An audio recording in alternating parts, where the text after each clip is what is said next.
देश में त्योहारों का दौर शुरू हो गया है और इसी दौर के दरमियान साजिशों का दौर भी शुरू हो चुका है। खुशियों पर क्या खौफ का साया है। नवरात्रि, उसके बाद दशहरा, उसके बाद दिवाली, उसके बाद छठ, इसके बाद दक्षिण में कई सारे त्योहार जिसमें सार्वजनिक जगहों पर बहुत भीड़ भाड़ होती है और वहां की सुरक्षा हमेशा पुलिस और देश की दूसरी एजेंसियां करती हैं। देश और दुनिया आतंक के नए नए तरीकों और रूप से जूझ रही है। आतंक का ये छद्म रूप आपके आसपास भी हो सकता है, क्योंकि पीछे कुछ दिनों में वुल्फ अटैक के मामले देश और दुनिया में तेजी से बढ़े हैं। लिहाजा गृह मंत्रालय समेत दूसरी एजेंसियों के लिए इन स्लीपर सेल्स को पहचान पाना, इन पर कार्रवाई करना और इन्हें नस्तनाबूद करना आसान नहीं होता है। और आज इसी के तहत एक बड़ा फैसला लिया गया है, जिसमें आतंकी संगठन हिज्ब उत तहरीर को गृह मंत्रालय ने आतंकी संगठन घोषित कर दिया है और बैन कर दिया है। हालांकि ये संगठन जेरूशलम में बना था। सरकार की तरफ से कहा गया है कि हिज्ब उत तहरीर नाम का यह संगठन भारत और दुनिया के लिए एक खतरा है।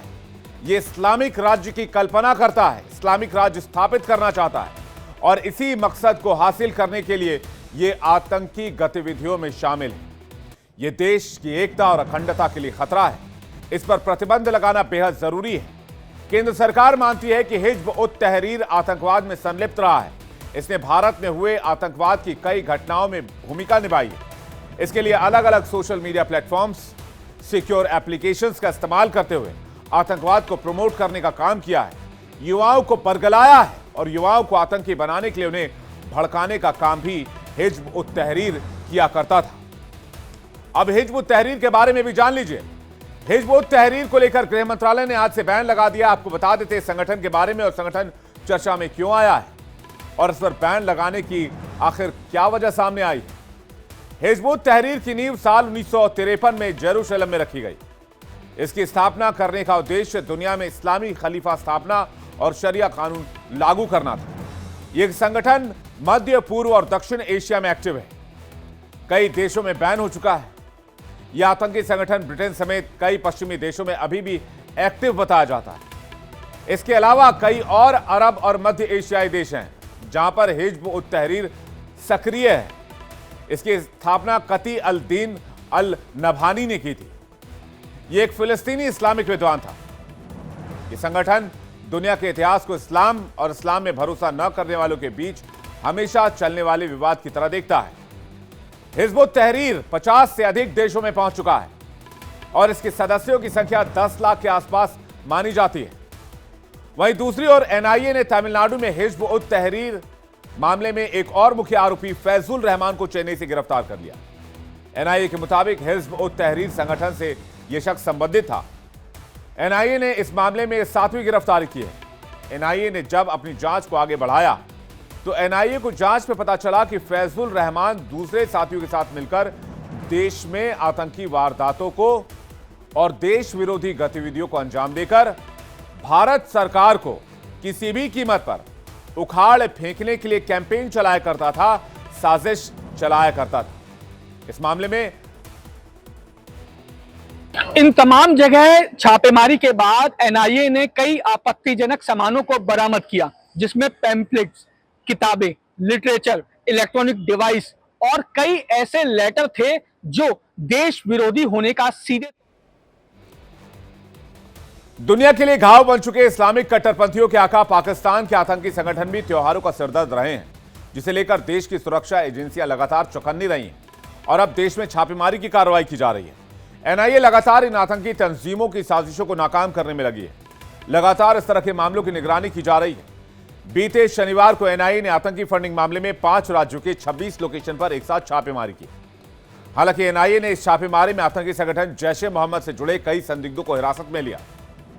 एनआईए का एक्शन कई लिहाज से अहम माना जा रहा है।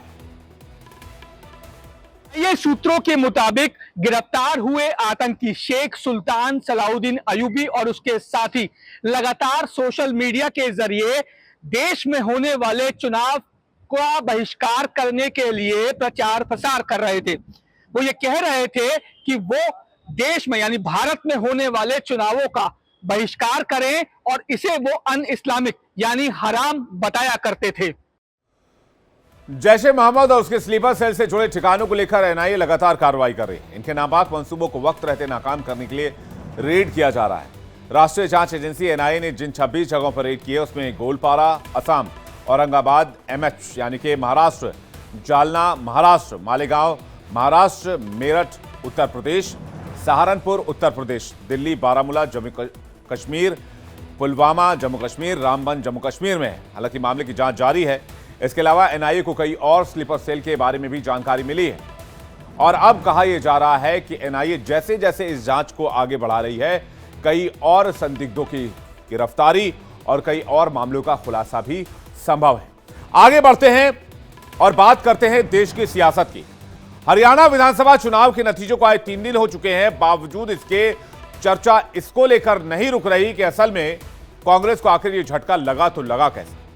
ये सभी के समझ से परे है, क्योंकि कांग्रेस के बारे में कहा यह जा रहा था कि कांग्रेस पार्टी इस बार आसानी से हरियाणा में सरकार बनाएगी, क्योंकि हरियाणा को लेकर राजनीतिक पंडित, एग्जिट पोल, खुद कांग्रेस के नेता यही मानकर चल रहे थे कि 10 साल की एंटी इनकम्बेंसी और कांग्रेस पार्टी का उदय बीजेपी को भारी पड़ने वाली है और सत्ता इस बार कांग्रेस के पास ही आने वाली है। लेकिन सारे सियासी समीकरण को ध्वस्त करते हुए बीजेपी ने आयाम को पलट दिया और बहुमत के साथ वापसी कर ली। बीजेपी की हार कौन कहे, उसे किसी समर्थन की जरूरत भी नहीं पड़ी और अपने दम पर बहुमत हासिल कर लिया। इसे कांग्रेस की रणनीतिक चूक ही मानी जाएगी, जिसमें उसने खुद ही सत्ता की कमान, सत्ता की चाबी ऐसा लगता है बीजेपी को थाल में सजा कर देगी। इसे लेकर पार्टी के भीतर कोहराम मचा हुआ है और इंडिया अलायंस के सहयोगी दल भी कांग्रेस पर हमला बोल रहे हैं। अब से कुछ देर पहले कांग्रेस नेताओं की एक बहुत अहम बैठक हुई है, जिसमें हरियाणा चुनाव के नतीजों को लेकर चर्चा की गई। हालांकि हरियाणा हार की बड़ी वजह भूपेंद्र हुड्डा को बताया जा रहा है, लेकिन पार्टी के नेता अभी किसी का नाम लेने से बच रहे हैं। मीटिंग के बाद बाहर निकले पार्टी के वरिष्ठ नेता अजय माकन जब मीडिया से रूबरू हुए और उनसे जब चुनाव हारने की वजह पूछी गई तो उन्होंने बड़े ही दार्शनिक अंदाज में जवाब दिया। क्या कहा अजय माकन ने, पहले सुनाते हैं आपको। देखिए, बहुत सारी बातें हैं, बहुत सारे कारण हैं और ये कारण चुनाव आयोग से लेकर के आपस में मतभेद से लेकर के बहुत सारी चीज़ें हैं और सबके ऊपर हम लोगों ने भी चर्चा करी है और आगे भी चर्चा करेंगे, क्योंकि जो इतनी बड़ा उलटफेर जो सब लोगों का अंदेशा था, जो एग्जिट पोल्स कह रहे थे, जो सर्वेज, बड़े से बड़े सर्वेयर्स हिंदुस्तान के, कोई छोटे नहीं, मतलब बड़े से बड़े सर्वेयर्स जो कह रहे थे, सभी के सभी एक साथ गलत साबित हो जाएं तो उस चीज़ का की जानकारी कोई आधा एक घंटे के अंदर मीटिंग से नहीं होती। उसके आज हम लोगों ने तय किया है कि आगे क्या हम करेंगे, जिसके बारे में विस्तार से वेणुगोपाल जी आगे समय बताएंगे। हरियाणा और जम्मू कश्मीर दोनों राज्यों में सत्ता हाथ आएगी, ये तो कांग्रेस मानकर चल रही थी, लेकिन जो झटका लगा उसे अजय माकन के शब्दों से महसूस किया जा सकता है। हरियाणा के जिस तरह के नतीजे आए सबको हैरान कर गए। उसे कहीं ना कहीं कांग्रेस को अपने भीतर झांकने को मजबूर भी होना पड़ा है।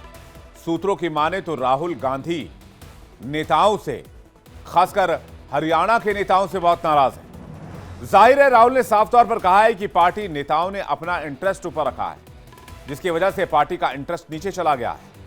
बताया जाता है कि ये बातें राहुल ने हार की समीक्षा के लिए कांग्रेस अध्यक्ष मल्लिकार्जुन खड़गे के घर पर हुई बैठक के दरमियान कही, जहां यह तय हुआ कि हार की समीक्षा के लिए फैक्ट फाइंडिंग कमेटी बनाई जाएगी। इस मीटिंग में भूपेंद्र हुड्डा, पार्टी के प्रदेश अध्यक्ष उदय भान को भी बुलाया गया था, लेकिन दोनों नहीं पहुंचे। वहीं दूसरी तरफ पार्टी का प्रमुख चेहरा रही और दिग्गज नेता कुमारी सैलजा और सांसद रणदीप सुरजेवाला को पार्टी ने बुलाया नहीं। वैसे ये बात तो कही जाएगी कि जिस तरह से भूपेंद्र हुड्डा और कुमारी सैलजा के बीच वर्चस्व और अगुवाई की लड़ाई चली, उसने कांग्रेस को जो नुकसान पहुंचाना था वो तो पहुंचा दिया था। बाद में राहुल गांधी का मंच पर दोनों को साथ में लाना महज रस्म अदायगी ही साबित होता नजर आया। कांग्रेस के हार का असर पार्टी के अंदर है तो पार्टी के बाहर भी है। यूं कहें कि इंडी गठबंधन पर भी इसे महसूस किया जा रहा है। असल में हिंदी बेल्ट के इस सूबे में कांग्रेस की ये जीत कई लिहाज से बड़ी होती। न केवल उसकी गठबंधन में अहमियत बढ़ती, बल्कि बीजेपी के विकल्प के तौर पर खुद को कांग्रेस को स्थापित करने में भी कामयाबी मिलती। राज्यों के विधानसभा चुनाव में उसकी बार्गेनिंग पावर बढ़ जाती, पर अब ऐसा हो नहीं सकेगा। गठबंधन के बाकी सहयोगी भी इसी तरफ इशारा कर रहे हैं कि महाराष्ट्र, बिहार और दिल्ली में कांग्रेस बहुत ज्यादा डिमांड मानकर ना चले, कांग्रेस अपने हिसाब से ही मांग करे। महाराष्ट्र में कांग्रेस की सबसे बड़ी सहयोगी शिवसेना उद्धव गुट ने इस बात के संकेत देने भी शुरू कर दिए। शिवसेना का मुखपत्र सामना रोज छपता है, उसमें संपादकीय रोज लिखी जाती है, लेकिन आज जो संपादकीय लिखी गई वो बड़ी दिलचस्प थी। संपादकीय में कांग्रेस की इस हार पर न केवल भड़ास निकाली गई, बल्कि कांग्रेस को मशवरा, नसीहत भी दी गई। आपको बताते हैं कि सामना में क्या कहा गया है। सामना में लिखा गया कि कांग्रेस हरियाणा में आम आदमी पार्टी जैसी सहयोगी को साथ नहीं ले सकी और स्थानीय स्तर पर नेताओं की अनुशासनहीनता भी पार्टी की हार का कारण बनी। जीत को हार में बदलना कोई कांग्रेस से सीखे, यह सब बाकायदा शिवसेना उद्धव गुट के मुखपत्र सामना में लिखा गया है। आगे लिखा गया कि हरियाणा के किसानों ने दिल्ली बॉर्डर पर जबरदस्त आंदोलन किया। हरियाणा की महिला पहलवानों से छेड़छाड़ पर बीजेपी ने और उसके प्रधानमंत्री ने कोई कार्रवाई नहीं की। ओलंपियन विनेश फोगाट और उनके साथी पहलवानों को दिल्ली के जंतर मंतर रोड पर घसीटते हुए पुलिस वैन में ठूंसा गया। इन सब का गुस्सा हरियाणा के लोगों में साफ दिख रहा था। यह सही है कि विनेश फोगाट खुद जीत गई, लेकिन उनके साथ हुए अन्याय के कारण पूरे हरियाणा में पैदा हुए गुस्से और नाराजगी से कांग्रेस को कोई फायदा नहीं हुआ। सिर्फ शिवसेना का ऐसा मानना है यह भी नहीं है। यह राय जो सामना में छपी है यह सिर्फ शिवसेना की तरफ से कहा जा रहा हो, ऐसा भी नहीं है, बल्कि इंडिया गठबंधन के दूसरे सहयोगी, जिसमें तीसरी सबसे बड़ी पार्टी एसपी के मुखिया अखिलेश यादव भी कह चुके हैं कि कांग्रेस को उसका अति आत्मविश्वास ले डूबा। उनके बाद तृणमूल कांग्रेस और आम आदमी पार्टी भी सेम लाइन कह रही है।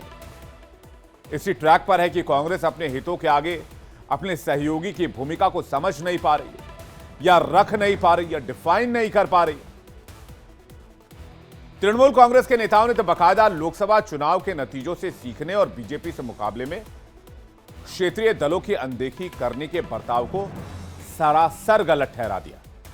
जबकि आम आदमी पार्टी की तरफ से यह कहा गया कि अगर समय रहते अखिलेश और उनकी पार्टी से कांग्रेस गठबंधन कर लेती, यानी कि समाजवादी पार्टी और आम आदमी पार्टी से कांग्रेस का गठबंधन हो जाता, तो नतीजा कुछ अलग होता, या फिर कांग्रेस की सरकार बन रही होती। राघव चड्ढा और संजय सिंह दोनों ने कहा कि कांग्रेस ने हरियाणा चुनाव में जिस तरह से गठबंधन से किनारा किया, उसने उसी का नुकसान किया है। राघव चड्ढा क्या लिखते हैं, जरा फुल स्क्रीन देखिए। आज वो भी पछता रहा होगा मेरा साथ छोड़कर, अगर साथ साथ चलते तो कुछ और बात होती। यानी कि राघव चड्ढा ने शायराना अंदाज में कांग्रेस पार्टी को निशाने पर लिया। लेकिन क्या आम आदमी पार्टी दिल्ली के चुनाव में कांग्रेस को करीब आने देगी? इस पर आम आदमी पार्टी का स्टैंड क्लियर है कि दिल्ली में आम आदमी पार्टी अकेले ही चुनाव लड़ेगी। इधर सारी परिस्थितियों के बीच अखिलेश यादव ने कांग्रेस पर भरोसा नहीं छोड़ा है। थोड़ी सी राहत उन्होंने कांग्रेस पार्टी को दी। उन्होंने यूपी उपचुनाव में गठबंधन के साथ जाने के संकेत दिए। अखिलेश यादव की तरफ से जारी बयान में कहा गया कि गठबंधन को किसी तरह का कोई खतरा नहीं है। विधानसभा में क्या रणनीति रहेगी आपकी? सभी विधानसभाएं इंडिया गठबंधन समाजवादी पार्टी जीतेगी। कांग्रेस को बची हुई सीटें किस सीटें देंगे? बची हुई सीटों में बातचीत कर करके विचार करेंगे। वहीं दूसरी तरफ कभी कांग्रेस में रहे कल की पीठ के पीठाधीश्वर आचार्य प्रमोद कृष्णम ने हरियाणा की हार पर राहुल गांधी और मल्लिकार्जुन खड़गे को ही सवालों के घेरे में ले लिया। प्रमोद कृष्णम ने साफ साफ कहा कि अब वक्त आ गया है कि राहुल गांधी पार्टी से किनारा कर लें और कमान प्रियंका गांधी को सौंप दें, जबकि हरियाणा में हुए हार पर मल्लिकार्जुन खड़गे को जिम्मेदारी लेनी चाहिए और फौरन कांग्रेस के अध्यक्ष पद से इस्तीफा दे देना चाहिए।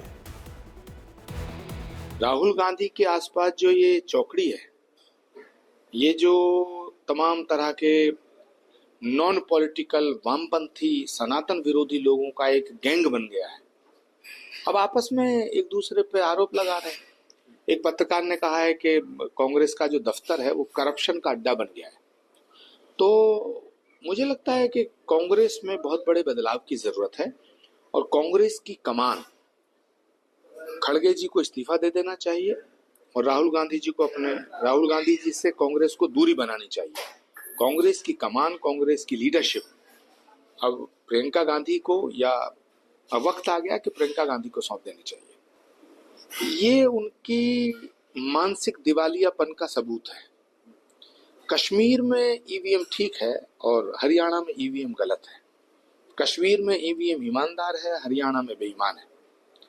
शर्म आनी चाहिए कांग्रेस पार्टी के शीर्ष नेताओं को। जम्मू कश्मीर के अंदर कांग्रेस 5 या 6 सीटों पे जीती है और जहां जम्मू कश्मीर में कहीं भाजपा थी नहीं, वहां आज 29 सीट जीत के आई है। तो कांग्रेस पार्टी को बहुत बड़े बदलाव की जरूरत है।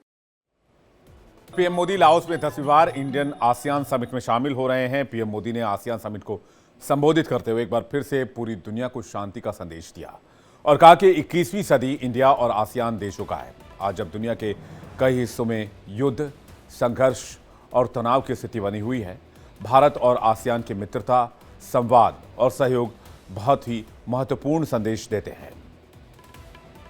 साथियों, हम एक दूसरे के पड़ोसी हैं, ग्लोबल साउथ के साथी सदस्य हैं और विश्व में तेज गति से ग्रो करने वाला क्षेत्र है।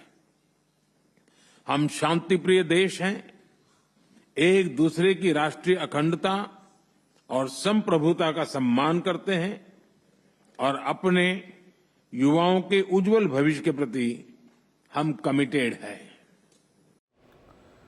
पीएम मोदी ने कहा कि उन्होंने भारत की एक्ट ईस्ट नीति की घोषणा की थी, जिससे एक दशक में इस नीति ने भारत और आसियान देशों के संबंधों को नई ऊर्जा, नई दिशा और नई गति दी है। मोदी ने कहा कि पिछले 10 सालों में आसियान देशों के साथ भारत का व्यापार दोगुना होकर $130 बिलियन का हो गया है। आसियान देश में जो 10 देश आते हैं, ये 10 देशों का जो ग्रुप है, इसमें कौन कौन से देश हैं वो भी आपको दिखा देते हैं। ये आसियान देशों का समूह है जिसमें भारत है, लाओस है जहां पर इस वक्त प्रधानमंत्री गए हुए हैं, इसके बाद Myanmar, Thailand, Malaysia, Singapore, Indonesia, Brunei, Philippines, Cambodia, Vietnam. ये वो मुल्क हैं जो आसियान देशों के हिस्सा हैं और इन्हीं 10 देशों के साथ आसियान देशों का समूह तैयार होता है। पीएम मोदी ने वियंतियाने में जापान के प्रधानमंत्री इशिबा के साथ भी द्विपक्षीय बातचीत की। बैठक के बाद पीएम मोदी ने सोशल मीडिया साइट एक्स पर पोस्ट कर लिखा कि जापानी पीएम इशिबा से मिलकर उन्हें काफी खुशी हुई है। दोनों देशों के बीच सेमीकंडक्टर बुनियादी ढांचे, कनेक्टिविटी, डिफेंस और दूसरे क्षेत्रों में सहयोग बढ़ाने पर चर्चा हुई है। इसके बाद पीएम मोदी ने न्यूजीलैंड के प्रधानमंत्री क्रिस्टोफर लक्सन के साथ द्विपक्षीय बातचीत की। मोदी ने क्रिस्टोफर लक्सन को भारत आने का न्योता भी दिया।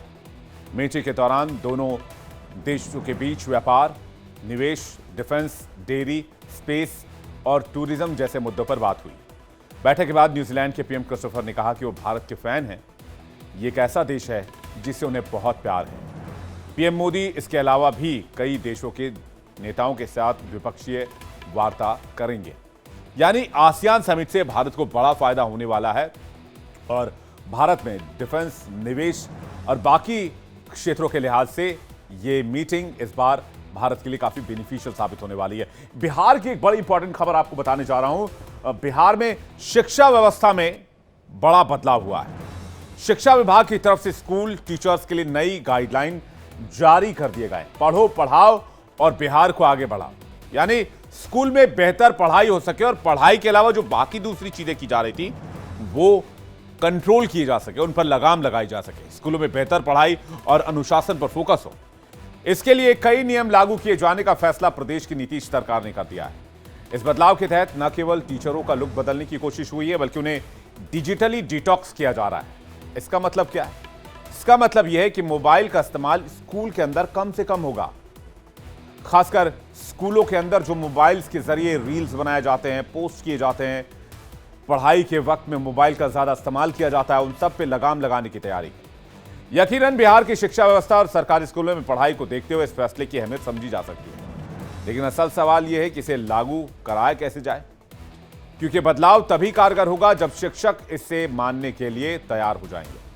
सरकार की तरफ से जारी आदेश में कहा गया है कि यह देखा जा रहा है कि स्कूलों और दूसरे एजुकेशन इंस्टीट्यूट में तैनात टीचर्स और कर्मचारी इस फैसले के खिलाफ जीन्स और टी शर्ट पहनकर आ रहे हैं।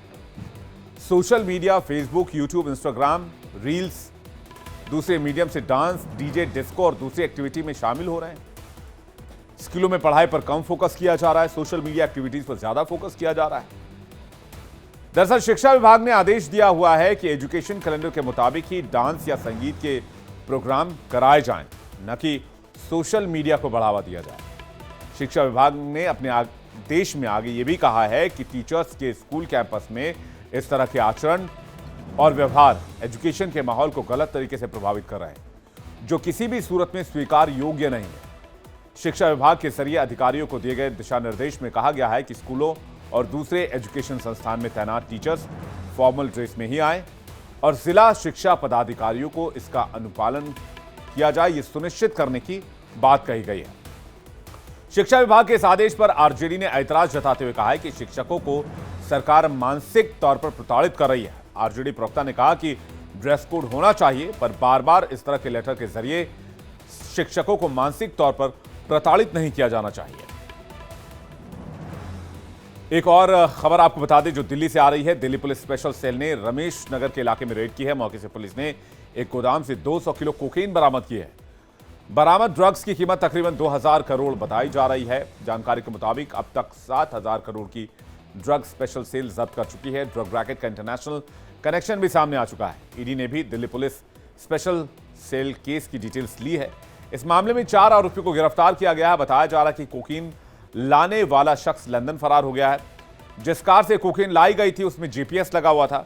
जीपीएस लोकेशन को ट्रैक करते हुए पहुंची रमेश नगर के गोदाम तक ये गाड़ी, और ये कोकीन भी उसी सिंडिकेट की है जिसे 5600 करोड़ की कोकीन के साथ इससे पहले पकड़ा गया था।